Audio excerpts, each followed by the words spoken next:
Почитувани, неодговорното однесување на директорот на катастар ја загрозува правната сигурност и во голема мера го попречува нормалното функционирање на платниот промет.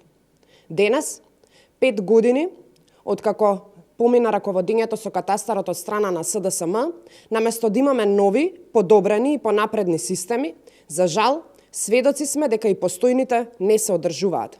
Па така, електронскиот катастар со денови во месецот не работи. Исто така и електронскиот шалтер од кој се добиваат празни фајлови, ДМС системот за електронско внатрешно работење не функционира, Македит системот по пропаднатите тендери за негови надградби практично не работи и геодетските фирми имаат сериозни проблеми при изготвување на геодетските елаборати. Дигитализацијата е застаната така што ако од 2013 до 2017 се дигитализираа 97% од територијата на државата, неспособноста е толку голема што за 5 години не можат да се завршат преостанатите 3% од катастарските планови.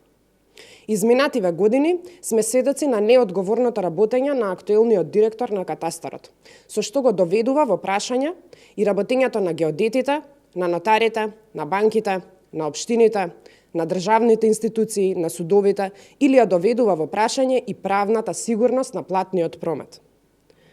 Но наместо никој да понесе одговорност и да се разреши директорот, владата дозволи покачување кое што граѓаните го плаќаат и до 500% со поскапи производи.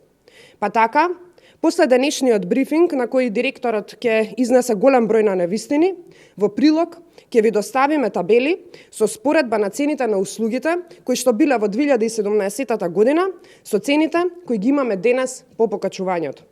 Имено, споредбата е направена на два основи. И за податоци кои се однесуваат за уписи во катастарот и вториот принцип кој се однесува на купување на податоци од катастарот. Ова се вистинските податоци кои директорот денес нема да ги соопшти на јавноста со цел да го оправда својот потек. Факт е дека катастарот е уште една институција која Социјалдемократскиот сојуз ја наследи со одличен систем на функционирање, а после 5 години истата ја донесе на рап на банкрот. Ви благодарам.